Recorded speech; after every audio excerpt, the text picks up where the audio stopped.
Hello everyone. Most OpenAPI linters can tell you whether your specification is valid, but can they tell you whether it's actually executable? That's the question that led us to build Specmatic's new linting capability. Over time, we noticed a recurring pattern in conversations with our customers. They would reach out to us because Specmatic was reporting errors or warnings while reading their OpenAPI specifications. Our initial response was usually straightforward. Run a linter against the specification and see if there are any issues that you need to fix. They did do that, but many of them came back with the same question. The linter says this is a gold standard specification. Why is Specmatic still reporting errors?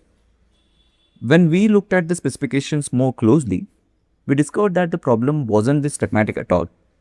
The specifications were syntactically valid, but they contained semantic issues such as contradictory constraints that made them impossible to execute reliably. For example, we saw cases where the required accept header did not match the media type actually defined in the response.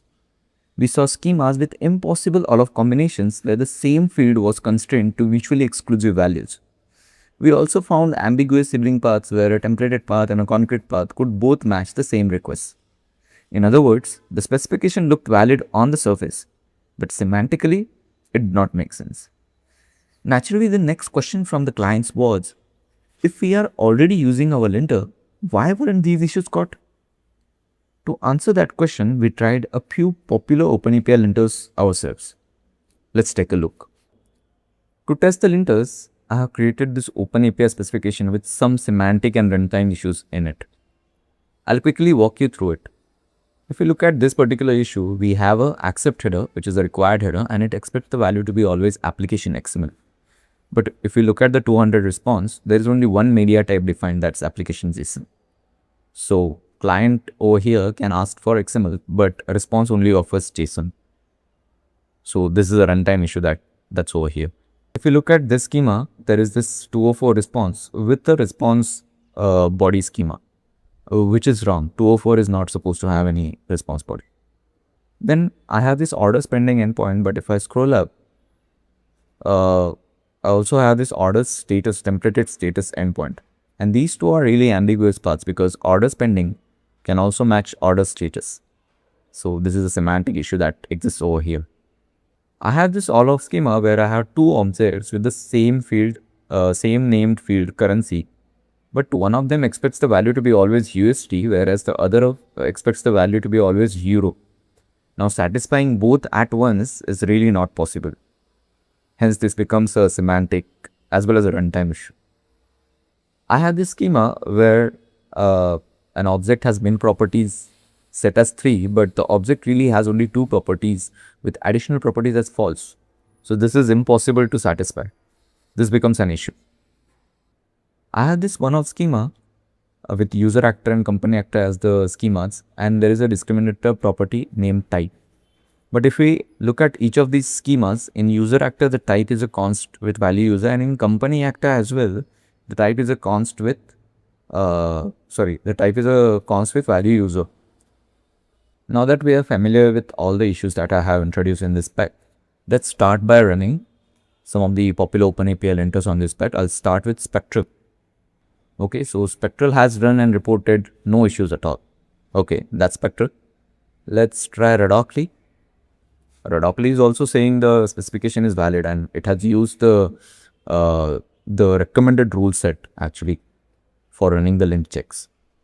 Okay, let's try Vacuum. Okay, so Vacuum has actually got some of the warnings over here and there are some info, but there are no errors at all. But if you look at the category, most of them, actually all of them, are either examples related or descriptions related. Descriptions related are styling issues that, so and so field should have a description. Okay, it is missing. And examples is also mostly missing examples issues. So none of these errors, none of these warnings and info that's been reported by Vacuum actually report any of the semantic and runtime issues that we had introduced in our OpenAPI spec. So as you can see, all the 3 popular OpenAPI linters, they did not catch any of the semantic and runtime issues. And this behavior is actually expected because these linters are optimized to to report the structural issues or styling issues in your OpenAPI specification. They are not really optimized to catch the semantic and runtime issues to test the executability of your specification. As observed, traditional OpenAPI linters are primarily static analytics, built to validate structure, style, and documentation. But they stop at the surface. They don't evaluate the semantic logic of your API. This means they miss the deeper inconsistencies that actually break your implementation, from boundary violations and rejects incompatibilities to contradictory constraints.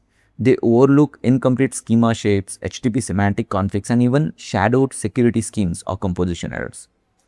The result is a false sense of security, a specification that passes every linting check on paper but remains completely unexecutable in the real world.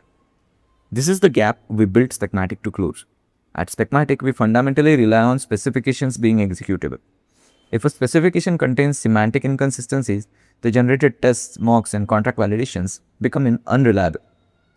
So we decided to build a linter that solves these limitations. Now let's run the same specification through Specmatic and see what happens. Okay, so now I'll run the Specmatic's linter on the same spec and see what all it reports. Alright, it has generated a HTML report. I'm opening that. Okay, so Specmatic has reported 4 errors and 35 warnings. Okay, let's look at the errors. If we look at this, first error that it has got is accept response content type conflict. Accept header values, application XML do not allow response content type application JSON. This is the runtime issue that we talked about at line number 19. If I quickly go in our OpenAPI spec, you can see this is the first issue that we talked about. So Specmatic was able to catch this issue. Then there is this all of contradictory constraint issue reported at line 169. So let me jump there. This is the same issue that we talked about a few minutes back around all of contradiction. Then if we look at line number 241, duplicate one of discriminator. Now this also, as you may remember, there was user actor company actor with the same const value. So this issue is also reported by Specmatic's linter. You can also see the no ambiguous path issue is also reported. Response 204 containing the response body is also reported. You can go through this whole list. It has got all the issues that we talked about a few minutes back. So Specmatic's linter was able to report all the semantic and runtime issues that existed in our OpenAPI specification. So this time, those semantic inconsistencies are identified immediately and reported with actionable feedback. The issues that were previously hidden are surfaced upfront, allowing specification authors to fix them before they cause problems downstream. That's why Specmatic's linter is different. It doesn't just validate your specification is syntactically correct. It validates that your specification is semantically correct, internally consistent, and ready to be executed.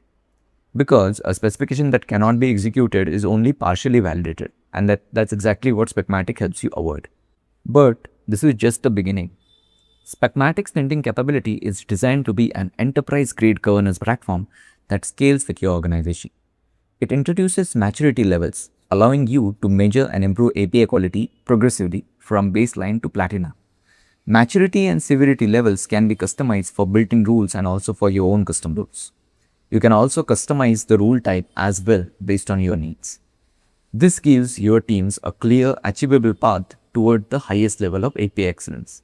We have also included profiles, so you can reuse a single rule set configuration while adjusting the rigor for different contexts, like distinguishing between internal and public-facing APIs. To prevent configuration drift, you can manage all your rules in a central config repository.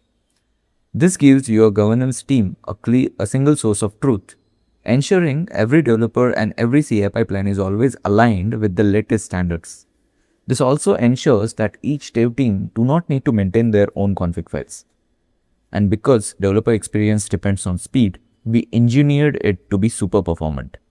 It's capable of performing thousands of specifications in seconds.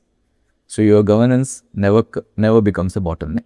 If you are ready to try it yourself, we have created an interactive lab that walks you through everything from built-in rules to custom JavaScript extensions and central configuration.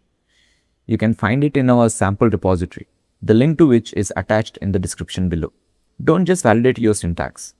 Ensure your specifications are executable, consistent, and ready for the real world. Because at the end of the day, a specification you can execute is a specification you can trust.